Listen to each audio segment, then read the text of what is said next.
نبی کریم صلی اللہ تعالیٰ علیہ وسلم آپ نے اپنی احادیث کے اندر اتنے فضائل یتیموں کے کفالت کرنے کے، ان کی دیکھ بھال کرنے کے، پرورش کرنے کے بیان فرمائے، تو خود نبی کریم علیہ الصلوۃ والسلام نے کیسے یتیموں کی مدد فرمائی؟ روایتوں میں آتا ہے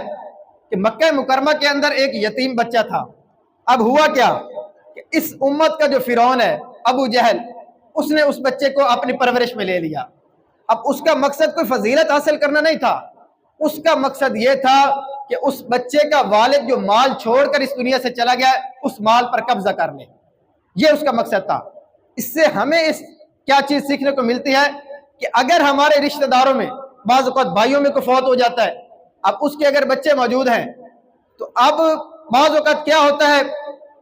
کہ ہماری جو ہے وہ بھائی کی بیوی ہے وہ تو بیوہ ہو گئی، اب وہ کسی کے آگے فریاد تو کر نہیں سکے گی، اس کے بچے چھوٹے چھوٹے ہیں، تو کچھ ظالم قسم کے لوگ کیا کرتے ہیں کہ اپنے بھائی کی ساری جائیداد پر قبضہ کر لیتے ہیں اور ان کے بیوی بچے جو ہے وہ ان کو دربدر کر دیتے ہیں۔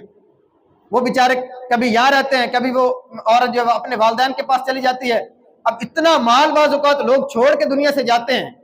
لیکن پیچھے سے جو ظالم ہوتے ہیں، جو مرنے والے کے بھائی ہیں یا رشتہ دار ہیں، وہ مال پر قبضہ کر لیتے ہیں اور بہانہ یہ بناتے ہیں ہم تو یتیموں کی پرورش کر رہے ہیں، ان کو اپنی پرورش میں لے کر ان کے مال پر قبضہ کر لیتے ہیں۔ یاد رکھیں قرآن و حدیث کے اندر واضح الفاظ کے اندر اس چیز کی بہت زیادہ وعیدیں بیان کی گئی ہیں۔ قرآن پاک کے اندر اللہ تبارک و تعالیٰ کیا ارشاد فرماتا ہے؟ فرمایا جو یتیم کا مال کھاتا ہے وہ اپنے پیٹ کے اندر جہنم کی آگ بھر رہا ہے، یہ قرآن پاک کے الفاظ ہیں۔ تو اگر آج کوئی اس طرح کا کام کرتا ہے تو یہ دنیا اور آخرت دونوں میں گھاٹے کا سودا ہے۔ اس مال کا اسے دنیا میں کوئی فائدہ نہیں ہوگا، یہ مال تو ختم ہو جانا چند دنوں تک، لیکن کیا فرمایا اللہ پاک، کیا فرماتا ہے قرآن پاک میں؟ فرمایا وہ اپنے پیٹ کے اندر جہنم کی آگ بھر رہا ہے۔ اب ہوا کیا؟ فرعون نے، ابو جہل نے بھی یہی کیا، اس بچے کو اپنی پرورش میں لے کر اس کے سارے مال پر جو ہے وہ قبضہ کر لیا۔ اب چاہیے تو یہ تھا کہ وہ اس کی دیکھ بھال کرتا، اس کے والد کا جو مال ہے اس کے حوالے کرتا، لیکن ظاہر سی بات ہے کہ وہ تو غیر مسلم تھا، اس کو اس چیزوں سے کیا تعلق؟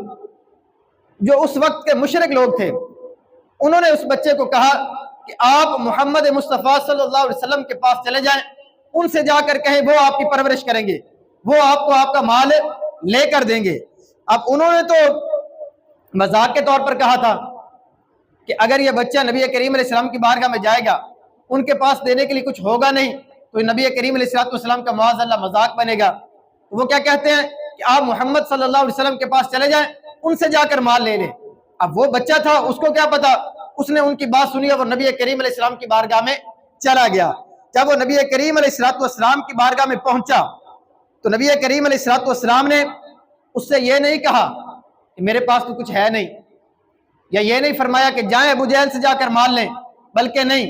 نبی کریم علیہ السلام نے اس بچے کو اپنے ساتھ ملایا اور ابو جہل کے گھر جو ہے وہ تشریف لے کر چلے گئے۔ اب قریش والے دیکھ رہے تھے، انہوں نے کہا کہ نبی کریم علیہ السلام اس کے پاس جا رہے ہیں، آگے سے ابو جہل مال دینے سے انکار کر دے گا اور نبی کریم علیہ السلام جو ہے وہ واپس لوٹ آئیں گے، معاذ اللہ ان کا مذاق بنے گا۔ لیکن اس کے برعکس نبی کریم علیہ السلام جب اس یتیم بچے کو لے کر ابو جہل کے دروازے پر پہنچے، اس نے دیکھا کہ نبی کریم علیہ السلام تشریف لے آئے ہیں، تو اس نے سارا کا سارا مال اس بچے کے حوالے کر دیا۔ وہ لوگ حیران ہو گئے کہ یہ کیسے ہو سکتا ہے کہ ابو جہل جیسا شخص اور نبی کریم علیہ السلام کی اتنی تعظیم کر رہا ہے کہ صرف مال ہی نہیں دیا، نبی کریم علیہ السلام کا ادب اور احترام بھی کر رہا ہے۔ انہوں نے اس سے پوچھا کہ تجھے کیا ہو گیا، تو تو ابو جہل ہے، تو تو کافر ہے، نبی کریم علیہ السلام کا دشمن ہے،